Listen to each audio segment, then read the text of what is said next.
स्वागत है आप सभी का जीएस मैग्नेट के इस यूट्यूब प्लेटफॉर्म पे। तो साथियों, जैसा कि आप सभी जानते हैं, बिहार पुलिस परीक्षा 21,391 पदों के लिए दिसंबर से आपका एग्ज़ाम शुरू हो रहा है। और बिहार पुलिस परीक्षा के लिए जो ज्ञान बिंदु जीएस एकेडमी माननीय रोशनानंद सर का जो Bihar police model practice set का जो न्यू बुक आया है, न्यू बुक के माध्यम से हम लोग आज से प्रैक्टिस सेट के प्रश्नों को सॉल्व करेंगे। आप सभी को पिछले वीडियो के माध्यम से हमने बताया था कि सर के बुक में टोटल जो प्रैक्टिस सेट दिया गया है 1 से लेकर के 10 तक प्रैक्टिस सेट दिया गया है, यानी कि 1000 क्वेश्चन दिया गया है प्रैक्टिस सेट का। इसके अलावा यानी कि जनरल नॉलेज जो है आपका, देखिए एग्जाम टाइम रिवीजन नोट्स भी दिया गया है। Chemistry, physics, biology, computer, history, geography, जो भी आपके एग्जाम में प्रश्न पूछा जाता है, ठीक है। साथ ही साथ 1/2023 यानी कि 1 अक्टूबर के दिन जो बिहार पुलिस का एग्जाम हुआ था, फर्स्ट शिफ्ट और सेकेंड शिफ्ट, दोनों शिफ्ट का पेपर दिया गया है। अगर आप लोग चाहिएगा तो ये दोनों पेपर सर के बुक के माध्यम से हम आप सभी को सॉल्व करवा देंगे। और आप सभी अगर रेगुलर इस सेशन के साथ जुड़े होंगे तो आप सभी लोग जानते होंगे कि मॉडल प्रैक्टिस सेट से हम लोगों ने प्रैक्टिस सेट नंबर 1 को सॉल्व कर लिया, ठीक है। आज के इस प्रैक्टिस सेट के माध्यम से हम लोग प्रैक्टिस सेट नंबर 2 के प्रश्नों को सॉल्व करेंगे, ठीक है। तो आइए ज़्यादा समय व्यर्थ न करते हुए हम लोग आज के सेशन को शुरू करते हैं। सेशन शुरू करने से पहले अगर आप इस चैनल पर नए हैं तो चैनल को सब्सक्राइब करके बगल वाले घंटी को जरूर दबा दीजिए, ताकि कोई भी वीडियो बिहार पुलिस, बिहार दरोगा या बीएसएससी से संबंधित इस चैनल पर लाया जाए तो यूट्यूब के द्वारा वीडियो का नोटिफिकेशन आपके फ़ोन पे मिले और आप आसानी से उस वीडियो को देख सके। चलिए, तो सेशन का पहला प्रश्न इंग्लिश से शुरू होगा आपका। What is this symbol called? देखिए, आपसे एक सिंबल दिया गया है, इसका नाम आपसे पूछ लिया जा रहा है, ठीक है। आपके एग्जाम में भी पूछा जा सकता है, इस प्रश्न को आप लोग ध्यान रखिएगा। और आप सभी जानते हैं कि ऐसे एक बिंदु देते हैं, इसे क्या नाम देते हैं? तो फुल स्टॉप या पीरियड कहा जाता है, आप सभी लोग जानते हैं, ठीक है। ऐसे ही इसे क्या कहा जाता है तो ध्यान रखिएगा आप सभी लोग, कोलन कहा जाता है, ठीक है। कोलन कहा जाता है, इस बात को आप लोग ध्यान रखिएगा, ठीक है ना। और यहीं पर आप लोग ध्यान रखिएगा, ऊपर एक बिंदु और नीचे कॉमा दे दे, ठीक है। तो इसे क्या कहा जाता है तो सेमी कोलन कहा जाता है, ठीक है। यहाँ पर देखिए इसका नाम क्या हो जाएगा तो ऑप्शन नंबर सी को ध्यान रखिएगा, कोलन हो जाएगा, ठीक है ना। अगला प्रश्न भी आपका 2 नंबर इंग्लिश से ही है। Omitted parts dash dash dash, ऐसे करके ब्रैकेट से घेरा हुआ है, देख लीजिए यहाँ पर। इज ऑल्सो नाउ एज, बताइए इसका नाम क्या है तो इलिप्सिस है, ध्यान रखिएगा। ऑप्शन नंबर बी हो जाएगा 2 नंबर प्रश्न के लिए सही जवाब। चलिए, तीसरे नंबर प्रश्न को सॉल्व कीजिए। निम्नलिखित में से कौन सा युक्ति इनपुट डिवाइस नहीं है? इनपुट डिवाइस कौन नहीं है आपसे पूछा गया है, तो ध्यान रखिएगा आप सभी लोग। प्रिंटर जो हो जाएगा इनपुट डिवाइस नहीं है, इस बात को ध्यान रखिएगा। यह आउटपुट डिवाइस का उदाहरण है प्रिंटर, ठीक है। तो ऑप्शन नंबर सी होगा 3 नंबर प्रश्न का सही जवाब, ध्यान रखिएगा। चौथे नंबर प्रश्न को सॉल्व कीजिए। जवाहरलाल नेहरू बंदरगाह किस पतन का नाम है? किस पतन का नाम है जवाहरलाल नेहरू बंदरगाह? तो ध्यान रखिएगा आप लोग, यानी कि नन्हा व सेवा, ऑप्शन नंबर ए हो जाएगा 4 नंबर प्रश्न का सही जवाब। और यह कहाँ पड़ता है तो ध्यान रखिएगा महाराष्ट्र में पड़ता है, ठीक है, महाराष्ट्र, ध्यान रखिएगा। ऑप्शन नंबर ए होगा 4 नंबर प्रश्न का सही जवाब। 5वें नंबर प्रश्न को सॉल्व कीजिए। विश्व की सबसे पुरानी जनजाति किसे माना जाता है?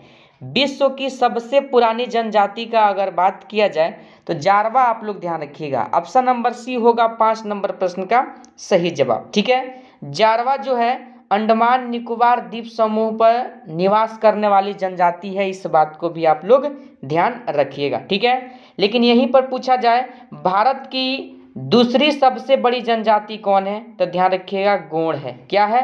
गोंड है। वहीं पर पूछा जाए भारत की सबसे बड़ी जनजाति क्या है तो भील है, इस बात को आप लोग ध्यान रखिएगा 2011 की जनगणना के अनुसार, ठीक है ना।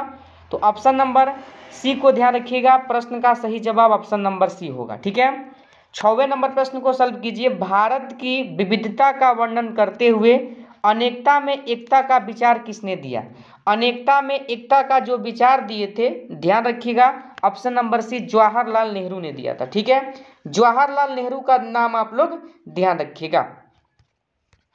और यहीं से आपसे एक प्रश्न पूछा जाता है, भारत की खोज यानी कि डिस्कवरी ऑफ इंडिया पुस्तक के लेखक कौन है? तो ध्यान रखिएगा आप लोग, जवाहरलाल नेहरू है। ठीक है ना। अगला प्रश्न है आपका 7 नंबर, भारतीय संविधान लिखने वाली संविधान सभा में कितने सदस्य थे? देखिए, भारतीय संविधान लिखने वाली संविधान सभा में प्रश्न पूछा गया है, तो ध्यान रखिएगा यानी कि 299 सदस्य। ठीक है, लेकिन कुल कितनी होनी थी? तो ध्यान रखिएगा 389 आप लोग ध्यान रखिएगा। ठीक है ना। तो देखिए, प्रश्न के अकॉर्डिंग आपके प्रश्न का सही जवाब ऑप्शन नंबर सी होगा, ध्यान रखिएगा। चलिए, अगला प्रश्न क्या है आपका, देखिए 8 नंबर, भारतीय संविधान के किस भाग में आपातकाल संबंधित उपबंध दिया गया है?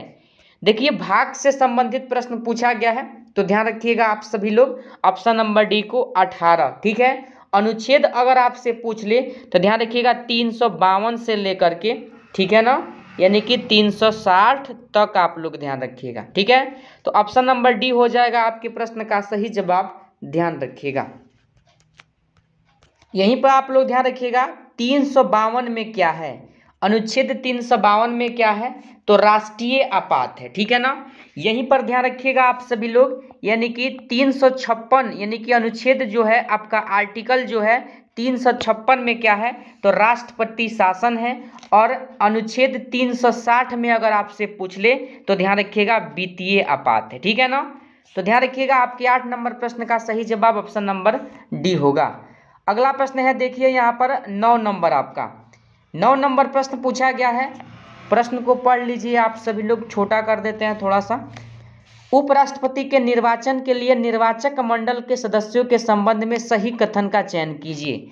इससे संबंधित प्रश्न आपका पूछा भी गया था 1 अक्टूबर बिहार पुलिस के परीक्षा में, और इस प्रश्न का सही जवाब आपको कूट के माध्यम से बताना है। ठीक है ना। देखिए, अगर बात किया जाए पहले नंबर प्रश्न का, तो ध्यान रखिएगा पहले नंबर कथन का, तो निर्वाचक मंडल में संसद के केवल निर्वाचित सदस्य शामिल होते हैं। तो देखिए यह कथन क्या है, गलत है, इस बात को आप लोग ध्यान रखिएगा। ठीक है, संसद के क्या होते हैं? सभी सदस्य शामिल होते हैं। ठीक है ना। यहीं पर देखा जाए 2 नंबर कथन का, तो ध्यान रखिएगा निर्वाचक मंडल में संसद के निर्वाचित और मनोनीत दोनों सदस्य शामिल होते हैं उपराष्ट्रपति के निर्वाचन में। यह कथन बिल्कुल आपका सही दिया गया है। ठीक है ना। यहीं पर देखा जाए तीसरे नंबर कथन का, तो निर्वाचक मंडल में राज्य विधानसभाओं के सदस्य शामिल होते हैं। देखिए नहीं होते हैं, इस बात को आप लोग ध्यान रखिएगा। ठीक है, केवल संसद के दोनों सदस्य यानी कि दोनों सदन के सदस्य शामिल होते हैं। ठीक है, तो तीसरा कथन भी आपका गलत दिया गया है। चौथे नंबर कथन को पढ़िए, निर्वाचक मंडल में राज्य विधानसभाओं के सदस्य शामिल नहीं होते हैं, बिल्कुल आपका सही है, यानी कि दूसरा कथन सही है और चौथा सही है। ऑप्शन देख लीजिए, ऑप्शन नंबर बी में दिया गया है 2 और 4, ऑप्शन नंबर बी हो जाएगा 9 नंबर प्रश्न का सही जवाब। अगला प्रश्न है 10 नंबर, उत्तराखंड, उत्तर प्रदेश, बिहार, पश्चिम बंगाल और सिक्किम की सीमाएं किस देश को छूती है? बताइए किसे छूती है? तो ध्यान रखिएगा ऑप्शन नंबर सी को आप लोग, यानी कि नेपाल। नेपाल आप लोग ध्यान रखिएगा, आपके 10 नंबर प्रश्न का सही जवाब होगा। और आप सभी जानते होंगे, देख लीजिए यहाँ पर, यह जो मॉडल प्रैक्टिस सेट हम ज्ञान बिंदु जीएस एकेडमी माननीय रोशनानंद सर के न्यू बुक से हम सॉल्व करवा रहे हैं। ठीक है, इंपॉर्टेंट प्रश्न है आपके एग्जाम के लिए, यहाँ पर आप सभी लोग देख लीजिए। ठीक है ना। अगला प्रश्न है 11 नंबर, नर्मदा नदी का उद्गम कहाँ से होता है? नर्मदा नदी का उद्गम अमरकंटक से होता है। आसान प्रश्न है, ध्यान रखिएगा ऑप्शन नंबर बी हो जाएगा 11 नंबर प्रश्न का सही जवाब। 12 नंबर प्रश्न है, ग्रीष्म ऋतु में उत्तरी मैदानों में बहने वाली पवन को निम्नलिखित में से क्या कहा जाता है? क्या कहा जाता है? ध्यान रखिएगा आप सभी लोग, यानी कि लू कहा जाता है। यह प्रश्न बिहार पुलिस में पूछा भी गया है। ठीक है ना, तो ऑप्शन नंबर सी होगा 12 नंबर प्रश्न का सही जवाब। 13 नंबर प्रश्न है, पूर्वी घाट का सर्वोच्च शिखर क्या है? पूर्वी घाट का सर्वोच्च शिखर आपसे पूछा गया है। देखिए ध्यान रखिएगा आप सभी लोग, यानी कि जिंदरगढ़ा हो जाएगा। ठीक है, ऑप्शन नंबर बी में दिया गया है, ध्यान रखिएगा। जिसकी ऊंचाई कितना है? तो ध्यान रखिएगा 1690 मीटर है। कितना है? 1690 मीटर है, इस बात को आप लोग ध्यान रखिएगा। ठीक है, यहीं पर एक पॉइंट और ध्यान रखिएगा, पूर्वी घाट के दक्षिण पश्चिम में ध्यान रखिएगा शिवराय और ध्यान रखिएगा जवादी की पहाड़ी स्थित है, ठीक है ना। तो ऑप्शन नंबर बी होगा 13 नंबर प्रश्न का सही जवाब। चलिए अगला प्रश्न देखिए, मैथ से संबंधित प्रश्न दिया गया है। देखिए यहाँ पर 3i का स्क्वायर दिया गया है, ठीक है। आई को यहाँ पर आपको एक काल्पनिक संख्या मानना होगा और देखिए आई इक्वल आपको -1 मान करके चलना होगा, ठीक है। और जब आप इसे सॉल्व कीजिएगा तो आपके प्रश्न का सही जवाब यानी कि -9 आएगा, ठीक है ना। तो ऑप्शन नंबर देख लीजिए, बी आपके प्रश्न का सही जवाब हो जाएगा। ध्यान रखिएगा, विस्तृत रूप से समझने के लिए मैं जो PDF दूंगा टेलीग्राम पे, वहां से आप लोग सॉल्यूशन को एक बार देख लीजिएगा, ठीक है। मैथ के प्रश्न सॉल्व कराने लगूं तो वीडियो काफ़ी लंबा हो जाएगा, 2 से 3 घंटा का, ठीक है। क्योंकि टोटल 100 प्रश्न हम इस सेशन में सॉल्व करवाने वाले हैं पर सेट, ठीक है ना। चलिए अगला प्रश्न देखिए, 12th में अगर आप पढ़े होंगे तो लॉग से संबंधित प्रश्न पूछा जाता है और लॉग का फॉर्मूला ही आपसे पूछ लिया गया है। लॉग x बटा वाई का फॉर्मूला क्या होता है, तो लॉग के पावर x माइनस लॉग के पावर क्या होता है, y होता है, ठीक है। तो ऑप्शन नंबर बी को आप लोग ध्यान रखिएगा, फॉर्मूला दिया गया है, आसानी से इसे याद रखिएगा, पूछा जा सकता है आपके एग्जाम में ये प्रश्न, ठीक है ना। प्रश्न है 16 नंबर आपका, बंगाल के नवाबों का कालक्रम के अनुसार कौन सा विकल्प सही है।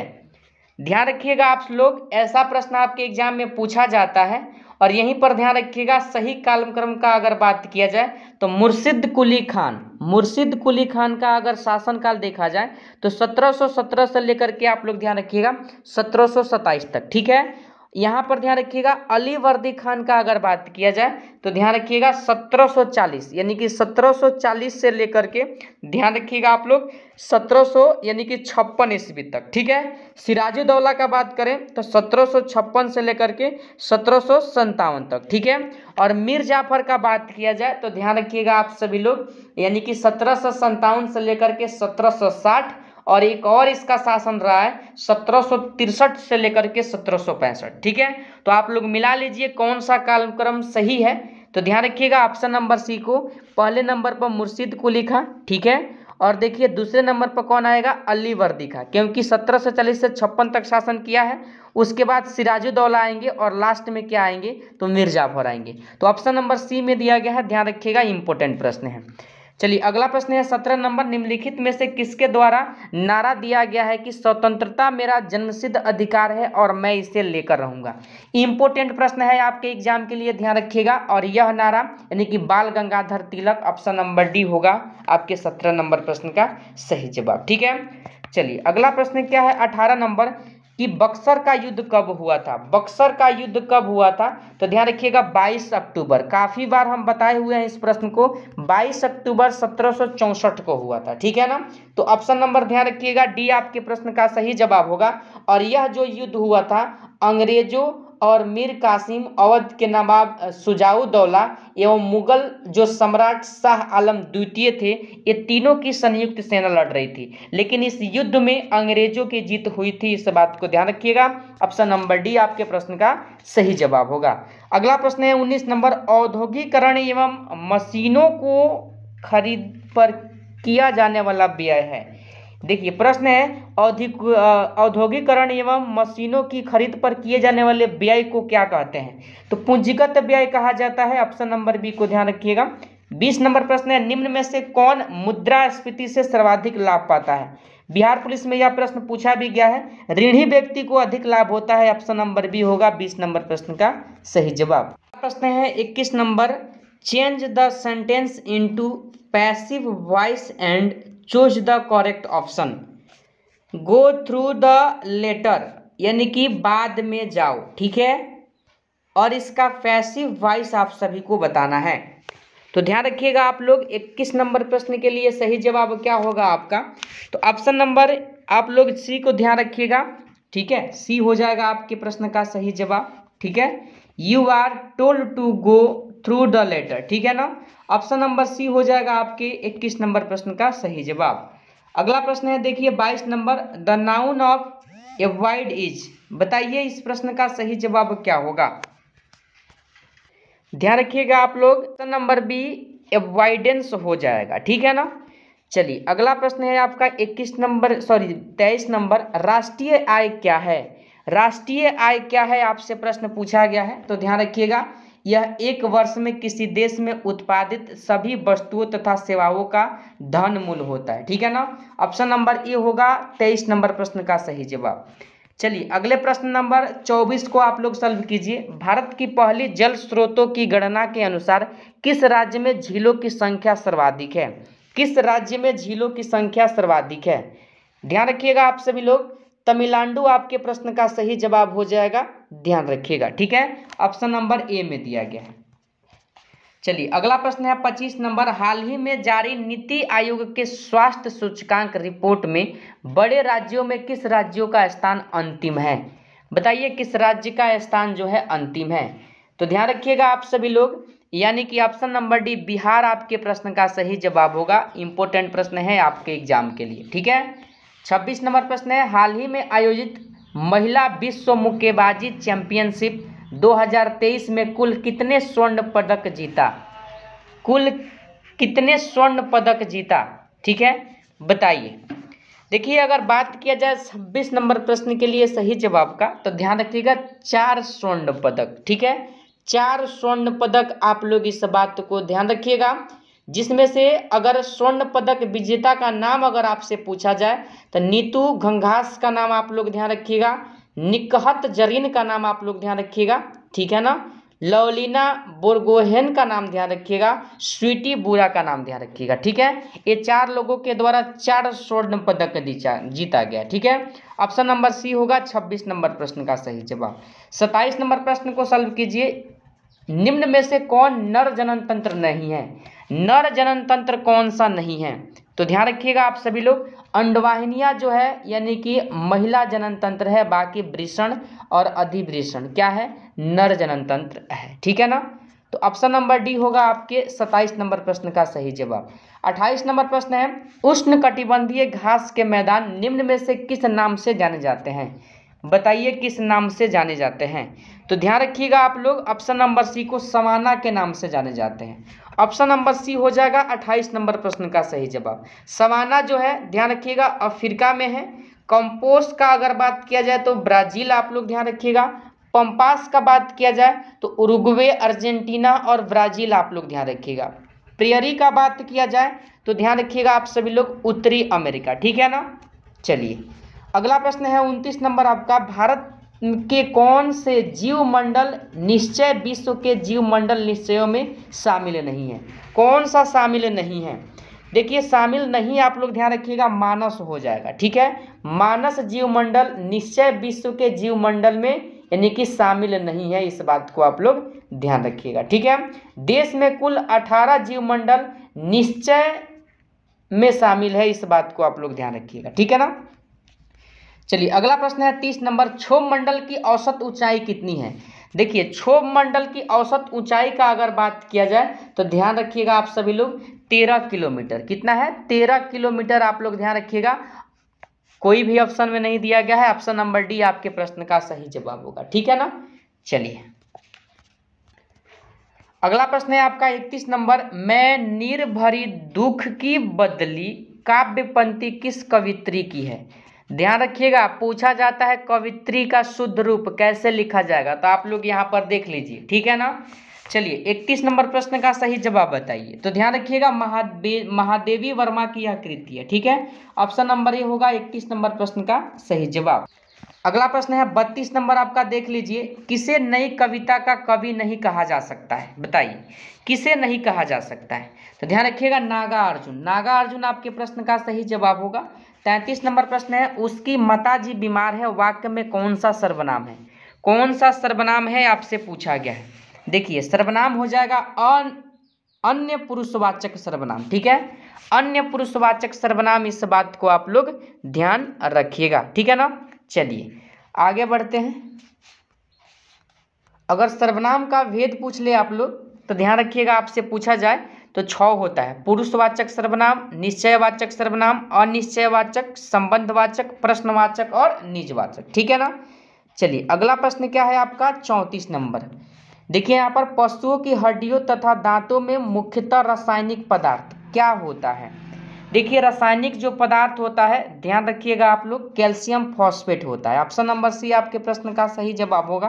35 नंबर प्रश्न है, मछलियों को अधिक समय तक ताज़ा बनाए रखने के लिए उद्देश्य से किसका प्रयोग किया जाता है, मतलब ताज़ा दिखे इसके लिए किसका प्रयोग होता है, तो ध्यान रखिएगा फॉर्मल्डिहाइड का प्रयोग होता है। ऑप्शन नंबर ए आपके प्रश्न का सही जवाब होगा। 36 नंबर प्रश्न है, निम्नलिखित में से कौन सी घटना ध्वनि तरंगों के द्वारा प्रदर्शित नहीं की जा सकती है। ध्वनि तरंगों के द्वारा जो प्रदर्शित नहीं किया जाता है, ध्रुवण की घटना, आप लोग ध्यान रखिएगा, ठीक है। ऑप्शन नंबर सी आपके प्रश्न का सही जवाब होगा। 37 नंबर प्रश्न है, निम्नलिखित में से असंतृप्त यौगिकों को पहचानिए। असंतृप्त यौगिक को पहचानना है, ठीक है ना।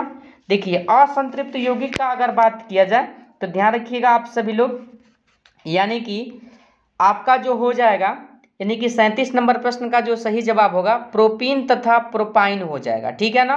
प्रोपीन तथा प्रोपाइन, तो प्रोपीन तथा प्रोपाइन ऑप्शन 2 और ऑप्शन 3 होगा आपके प्रश्न का सही जवाब, यानी कि डी में दिया गया है, ध्यान रखिएगा आप सभी लोग, ठीक है। यहीं पे पूछा जाए एल्केन का सामान्य सूत्र, एल्केन का अगर सामान्य सूत्र आपसे पूछ लिया जाए तो एल्केन जो है संतृप्त यौगिक है, ठीक है, संतृप्त यौगिक है, और एल्केन का सामान्य सूत्र CnH2n+2 होता है, ठीक है ना, ध्यान रखिएगा, पूछा जा सकता है प्रश्न। 38 नंबर प्रश्न है, निम्नलिखित में से किसमें एंजाइम नहीं होते हैं।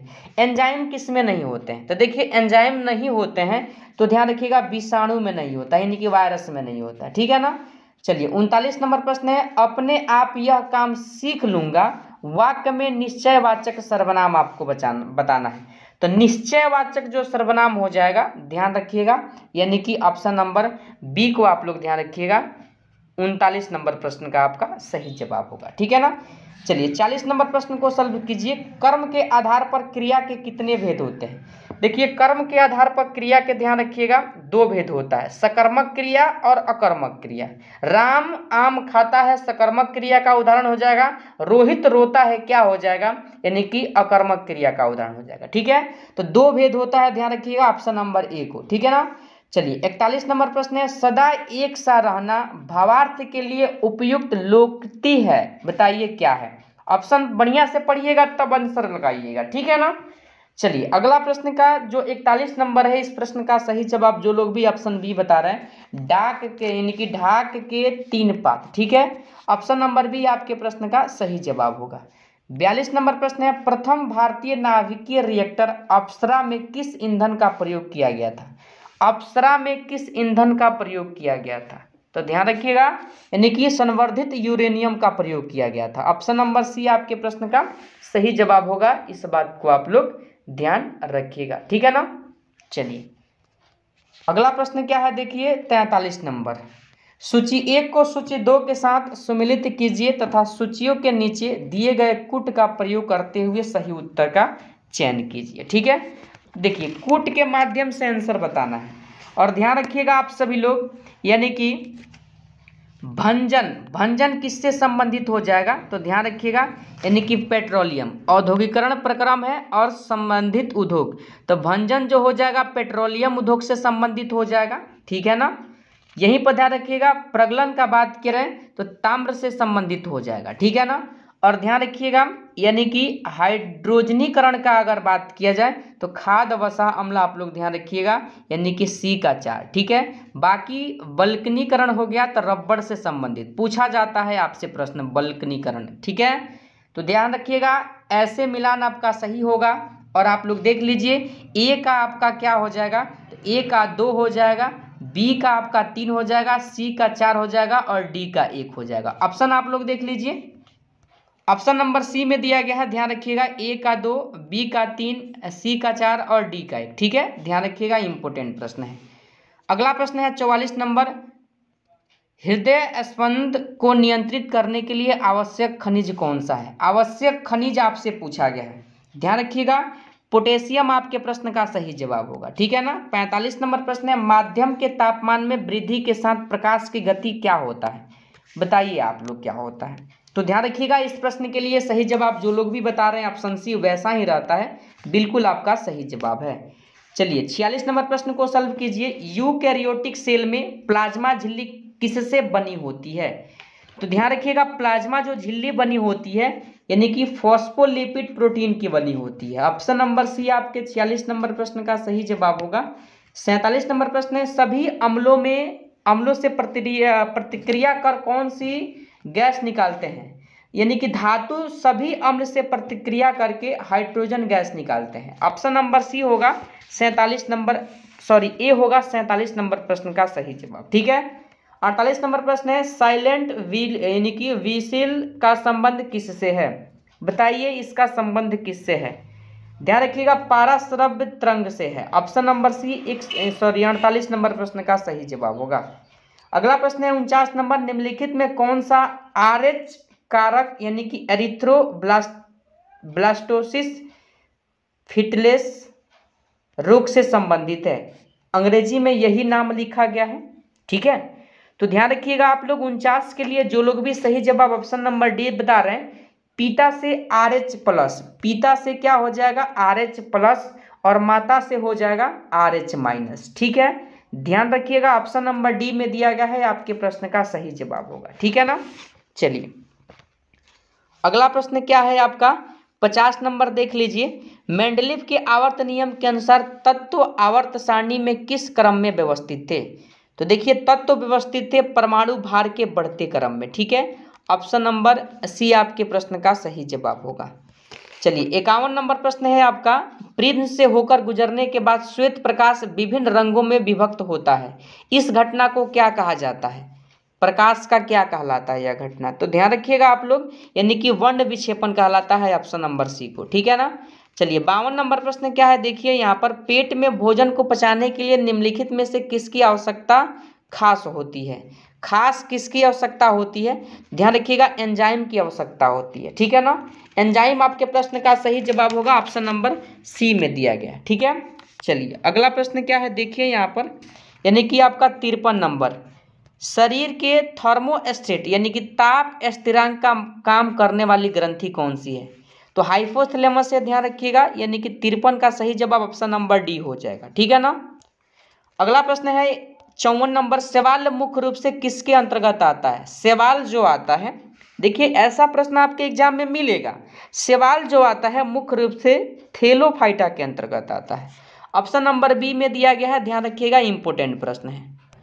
अगला प्रश्न है आपका 55 नंबर, निम्न में से कौन अस्थि रोग है? देखिए अस्थि रोग आपसे पूछा गया है, अच्छे से ऑप्शन को पढ़िए। देखिए ऑस्टियोमलेशिया और रिकेटस यह दोनों हैं, विटामिन डी की कमी से होता है वयस्कों में और रिकेटस बच्चों में होता है। ठीक है ना। ऑस्टियोपोरोसिस भी क्या है, यानी कि अस्थि से संबंधित रोग है, और संधि शोथ भी क्या है, यह भी अस्थि से संबंधित रोग है। उपयुक्त सभी आपके प्रश्न का सही जवाब होगा, ऑप्शन नंबर डी में दिया गया है। 56 नंबर प्रश्न है, यूरेसिल किस में पाया जाता है? यूरेसिल किस में पाया जाता है आपसे प्रश्न पूछा गया है। ध्यान रखिएगा RNA में पाया जाता है, RNA में पाया जाता है। ठीक है ना, ऑप्शन नंबर डी आपके प्रश्न का सही जवाब होगा। 57 नंबर प्रश्न है, देखिए किसी पत्थर को किसी भवन की छत के किनारे से गिराया गया, यदि वह 2 मीटर यानी कि 2 मीटर ऊंची खिड़की को 0.1 सेकेंड में पार करे तो खिड़की के ऊपरी किनारे से छत कितना ऊपर है? छत जो है कितना ऊपर है, आप सभी को बताना है। देखिए यह न्यूमेरिकल प्रश्न है और आप सभी को सॉल्व कीजिएगा आप सभी लोग। तो ध्यान रखिएगा H बराबर क्या हो जाएगा, तो U प्लस यानी कि U इंटू टी प्लस क्या हो जाएगा 1/2, आप लोग ध्यान रखिएगा 1/2 GT का होल स्क्वायर हो जाएगा। ठीक है, इस फार्मूला पर मान रखिएगा तो आपके प्रश्न का सही जवाब इसका ऊंचाई कितना आएगा, तो ध्यान रखिएगा आप लोग, यानी कि ऑप्शन नंबर ए को 19.4 मीटर आ जाएगा। ठीक है ना। चलिए अगला प्रश्न है 58 नंबर, सोडियम को किसमें रखकर संचित किया जाता है? तो ध्यान रखिएगा मिट्टी के तेल या केरोसिन तेल, आप लोग ध्यान रखिएगा ऑप्शन नंबर ए को। ठीक है ना। चलिए अगला प्रश्न है, देखिए 59 नंबर, 4/5, 5/7, 7/9 और देखिए यहाँ पर 7/6 में सबसे छोटी भिन्न कौन सी है? सबसे छोटी भिन्न कौन सी है? देखिए ऐसे प्रश्न मैथ का सॉल्व करने का बहुत सारा तरीका होता है, आप लोग जिस तरीका से सॉल्व करना चाहते हैं कर सकते हैं। एलसीएम लेकर के भी आप लोग इस प्रश्न को सॉल्व कर सकते हैं। और इस प्रश्न का सही जवाब क्या आ जाएगा, तो ध्यान रखिएगा 5 बटा क्या हो जाएगा, यानी कि 7 आ जाएगा। ठीक है ना, ध्यान रखिएगा आप लोग। चलिए अगला प्रश्न भी देखिए, यहाँ पर मैथ का ही है कि एक परीक्षा में ए और बी अंकों का योग कितना है, 120 है। बी और सी का 130 है, सी और ए का 140 है, तो सी का अंक कितना है। ऐसे प्रश्न रेशो वाला है, आसानी से आप लोग बता भी सकते हैं। ठीक है, और देखिए जब इसको आप लोग सॉल्व कीजिएगा तो आपके प्रश्न का सही जवाब ऑप्शन नंबर यानी कि डी आएगा 75 यानी कि 75। देख लीजिएगा सॉल्यूशन मैं दे दूंगा टेलीग्राम पे यानी कि पीडीएफ। ठीक है ना, चलिए अगला प्रश्न भी मैथ का है, सॉल्व कर लीजिए, प्रयास कीजिए मैथ को सॉल्व करने का। ठीक है, अगर आपको इसी सेट में मैथ का सॉल्यूशन चाहिए तो कमेंट में बता दीजिएगा आप लोग। लॉन्ग वीडियो होगा, आप सभी को देखना होगा। ठीक है ना, क्योंकि आप लोग लॉन्ग वीडियो देख करके छोड़ देते हैं, ये नहीं समझते हैं कि वीडियो कितना इंपॉर्टेंट है आपके एग्जाम के लिए। ठीक है ना, 61 का सही जवाब ऑप्शन भी आएगा, यानी कि 7.1/2 घंटा। ठीक है ना, देखिए अगला प्रश्न है आपका डायरेक्शन से संबंधित 62 से 64 तक प्रश्न दिया गया है। और 2021 में जो एग्जाम हुआ था उसमें ऐसा प्रश्न पूछा भी गया था।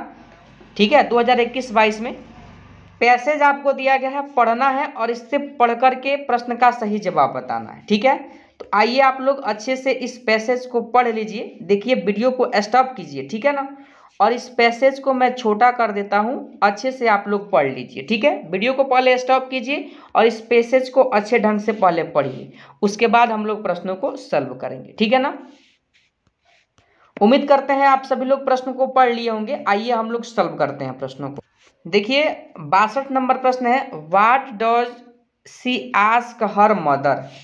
आप सभी लोग पैसेज पढ़े होंगे तो जरूर आपको इस प्रश्न का आंसर मिल जाएगा, और ऐसा प्रश्न आपके एग्जाम में डाला जाता है 1 से 2। ठीक है, ध्यान रखिएगा 62 नंबर प्रश्न का सही जवाब आपका हो जाएगा ऑप्शन नंबर सी को ध्यान रखिएगा। ठीक है ना, यानी कि ऑप्शन नंबर सी नहीं, ऑप्शन नंबर डी हो जाएगा।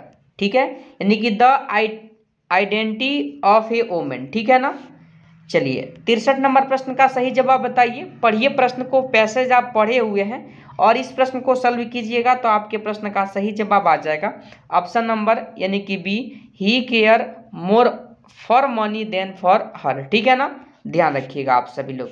चलिए 64 नंबर प्रश्न का सही जवाब बताइए, हु इज द यानी कि डॉटर। ठीक है, बताइए इस प्रश्न का सही जवाब क्या होगा, तो ध्यान रखिएगा डॉटर जो हो जाएगा यानी कि पद्मा। पद्मा आप लोग ध्यान रखिएगा, ऑप्शन नंबर ए आपके प्रश्न का सही जवाब होगा।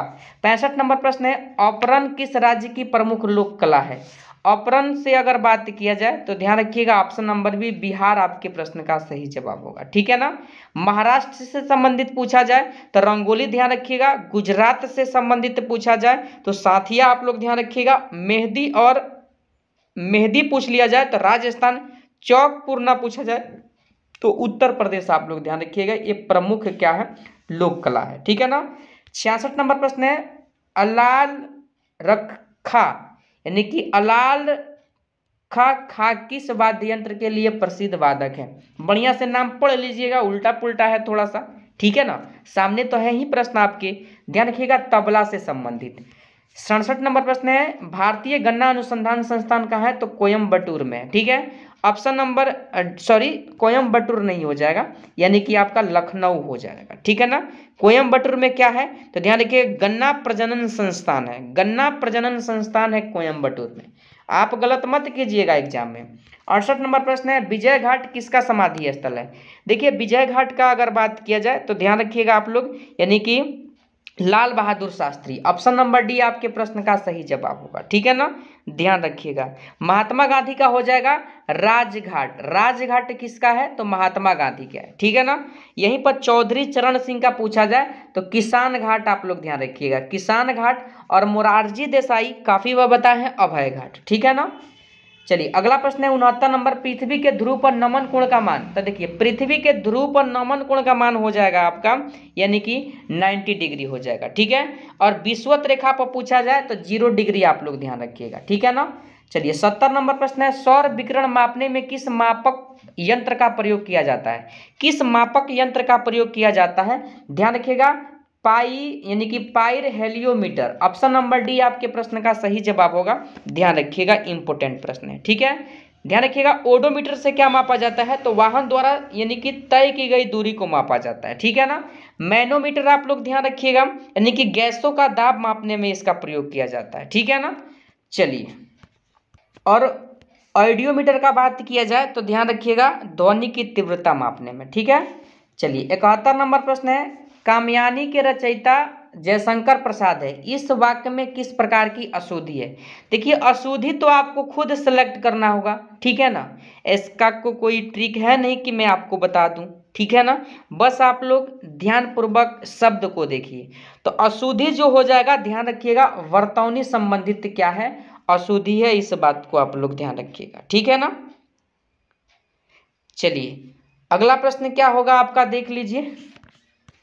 यहाँ पर अशुद्धि क्या है? तो रचयिता है, रचयिता ऐसे लिखाएगा, ठीक है। रचयिता ऐसे लिखाएगा, इस बात को आप लोग ध्यान रखिए, यहीं पर अशुद्धि दिया गया है, ऐसे प्रश्न आपके एग्जाम में मिलेगा, ठीक है। 72 नंबर यानी कि 72 नंबर प्रश्न है, कौन सा शब्द हमेशा एक वचन में प्रयुक्त होता है?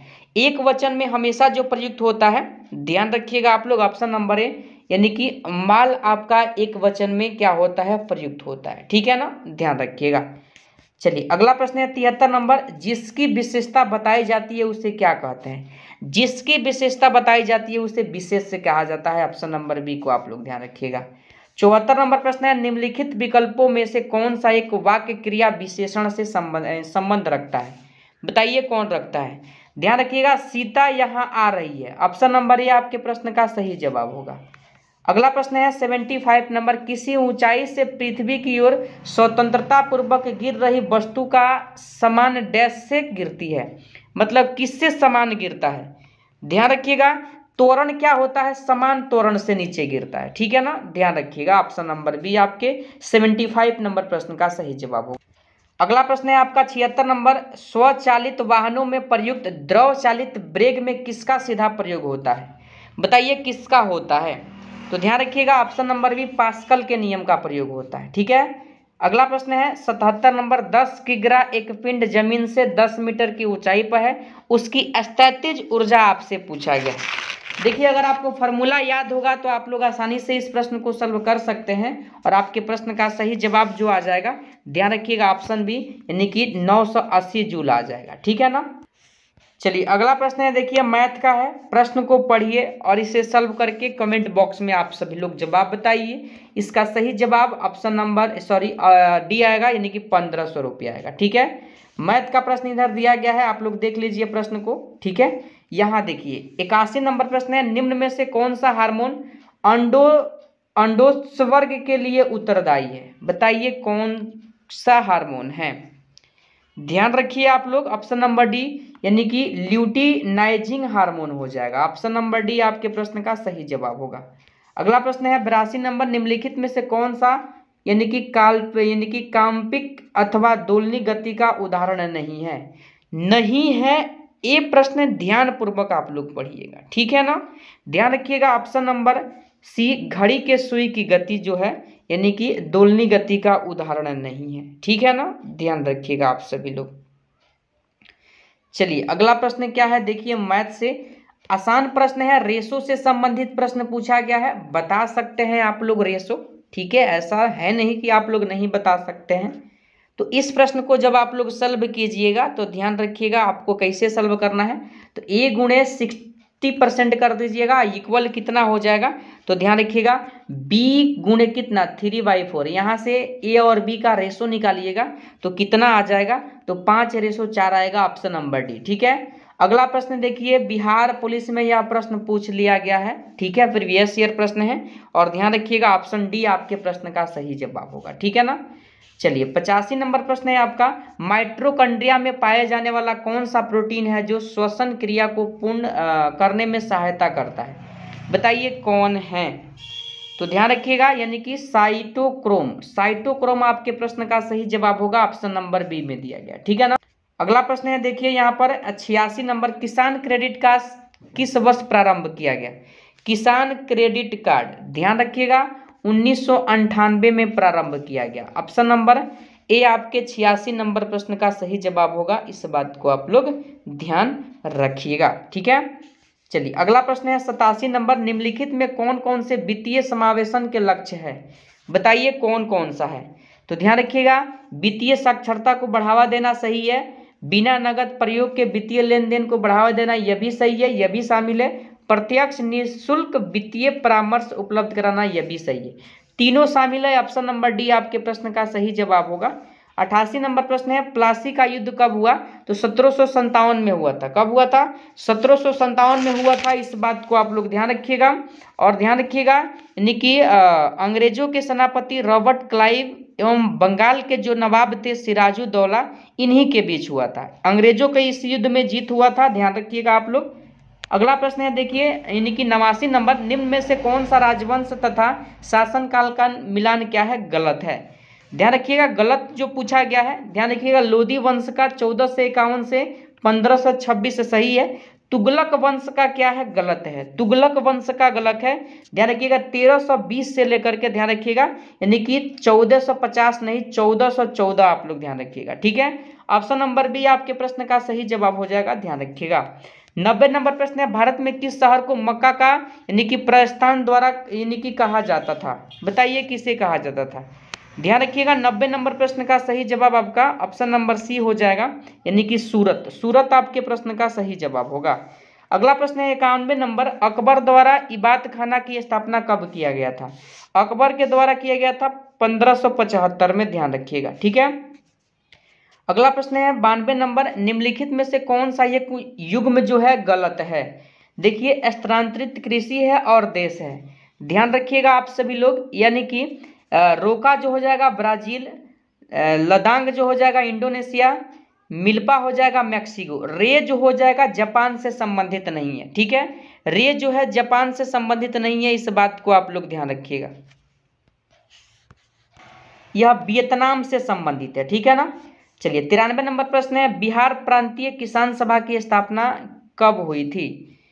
देखिए इसकी स्थापना हुआ था यानी कि 1929 में, ठीक है। 1929 में स्वामी सहजानंद के नेतृत्व में हुआ था, ठीक है। और देखिए ऑप्शन नंबर सी में दिया गया, ध्यान रखिएगा ऑप्शन नंबर सी आपके प्रश्न का सही जवाब होगा। अगला प्रश्न है 94 नंबर, बिहार की साक्षरता दर कितना प्रतिशत है। बिहार की साक्षरता दर ध्यान रखिएगा 61.8% है। यहाँ से एक प्रश्न आपके एग्जाम में टपकेगा, ठीक है। पुरुष साक्षरता दर देखा जाए तो 71.2% आप लोग ध्यान रखिएगा, ठीक है। महिला साक्षरता दर ध्यान रखिएगा यानी कि 51.5% आप लोग ध्यान रखिएगा, ठीक है। भारत की साक्षरता दर देखा जाए तो 74 पॉइंट कितना हो जाएगा, तो 0.4% आप लोग ध्यान रखिएगा। और भारत में पुरुषों की साक्षरता दर देखा जाए तो 82 पॉइंट आप लोग ध्यान रखिएगा 1.4%, ठीक है। और महिला साक्षरता दर पूरे भारत में कितना है, तो 65 पॉइंट ध्यान रखिएगा आप लोग, यानी कि 4-6%, ठीक है। यह डाटा आप लोग याद रखिएगा, यहां से एक प्रश्न आपके एग्जाम में जरूर आएगा, ठीक है ना। चलिए 95 नंबर प्रश्न है, राज्यसभा में 12 सदस्यों का मनोनयन राष्ट्रपति के द्वारा संविधान के किस अनुच्छेद के तहत किया जाता है। तो ध्यान रखिएगा 83 के 3, ऑप्शन नंबर बी आपके 95 नंबर प्रश्न का सही जवाब होगा, ध्यान रखिएगा। चलिए 96 नंबर प्रश्न क्या है आपका, देखिए यहाँ पर निम्नलिखित में से कौन सा कथन असत्य है, यानी कि गलत कथन बताना है। ध्यान रखिएगा संसद का पहला घंटा शून्यकाल के लिए होता है, यही कथन क्या है, गलत है। ध्यान रखिएगा संसद का पहला घंटा प्रश्नकाल के लिए होता है, ठीक है। और इस दौरान सदस्य प्रश्न पूछते हैं, इस बात को आप लोग ध्यान रखिएगा। तो पहला कथन गलत है, बाकी तीनों क्या है, सही है, पढ़ लीजिएगा एक बार अच्छे से। अगला प्रश्न है 97 नंबर, निम्नलिखित में से कौन सा अधिकार अनुच्छेद 21 के अंतर्गत है, बताइए 21 के अंतर्गत कौन सा अधिकार आता है। देखिए 21 के अंतर्गत न्यूनतम मजदूरी का अधिकार है, ऑप्शन नंबर डी को आप लोग ध्यान रखिएगा, ठीक है। 98 नंबर प्रश्न है, बद्रीनाथ किस नदी के किनारे पर बसा है। बद्रीनाथ, देखिए बद्रीनाथ जो बसा है, ध्यान रखिएगा आप सभी लोग, ऑप्शन नंबर सी जो लोग भी बता रहे हैं, अलकनंदा नदी, ठीक है ना। चलिए अगला प्रश्न है, देखिए यहाँ पर 99 नंबर, वायुसेना का केंद्रीय कमांडर कहाँ है। वायुसेना पूछा गया है, तो वायुसेना का केंद्रीय कमांडर जो हो जाएगा, ध्यान रखिएगा प्रयागराज में। कहाँ है, प्रयागराज ऑप्शन नंबर बी आपके प्रश्न का सही जवाब होगा। 100 नंबर प्रश्न है, गीणा परियोजना कब शुरू किया गया? गीणा परियोजना जो शुरू किया गया था 1987 में किया गया था। ठीक है, ध्यान रखिएगा, इंपॉर्टेंट प्रश्न है। आपके प्रश्न का सही जवाब ध्यान रखिएगा, यानी कि ऑप्शन नंबर डी में दिया गया है, ध्यान रखिएगा, डी आपके प्रश्न का सही जवाब होगा। तो प्रैक्टिस सेट नंबर 2 के माध्यम से हम लोगों ने कंप्लीट रूप से 100 प्रश्नों को सॉल्व किया। आपके एग्जाम बिहार पुलिस के सिलेबस पे आधारित महत्वपूर्ण प्रैक्टिस सेट है और यह सीरीज लगातार चलता रहेगा। इसलिए आप चाहते हैं फ्री ऑफ कॉस्ट माननीय रोशन आंसर ज्ञान बिंदु जीएस एकेडमी रोशन सर के प्रैक्टिस सेट को फ्री ऑफ कॉस्ट सॉल्व करना, बुक के प्रैक्टिस सेट को फ्री ऑफ कॉस्ट सॉल्व करना, तो जरूर इस चैनल को सब्सक्राइब करके इस चैनल से जुड़ जाइएगा, ताकि कोई भी वीडियो लाया जाएगा बिहार पुलिस और दरोगा से संबंधित तो आपको वीडियो का नोटिफिकेशन यूट्यूब के द्वारा मिल सके। जो लोग टेलीग्राम से जुड़ गए हैं उनको कितना अच्छे ढंग से यहाँ पर डिस्कशन देख लीजिए। डिस्कशन आपको मिल जाएगा, जो भी सेट आज सॉल्व करवाया गया है। कल के सेशन के माध्यम से हम लोगों ने प्रैक्टिस सेट 3 को हम लोग सॉल्व करेंगे, आज 2 को सॉल्व किए हैं। तो आपको सेशन कैसा लगा जरूर आप लोग कमेंट में बताइएगा, और साथ ही साथ जो भी सीरियस स्टूडेंट बिहार पुलिस के लिए तैयारी कर रहे हैं अपना स्कोर आप लोग जरूर बताइएगा, ताकि हमें लग सके कि आपका लेवल कहाँ तक है और किस लेवल तक हमें प्रश्न लाना चाहिए आप सभी के लिए। ठीक है ना, तो जरूर आप लोग अपना अपना स्कोर कमेंट में बताइएगा कि पर सेट आपका स्कोर कितना हो पा रहा है। तो चलिए आज के सेशन को यहीं पर समाप्त करते हैं, फिर मिलते हैं अगले सेशन के साथ। तब तक के लिए जय हिंद, जय भारत।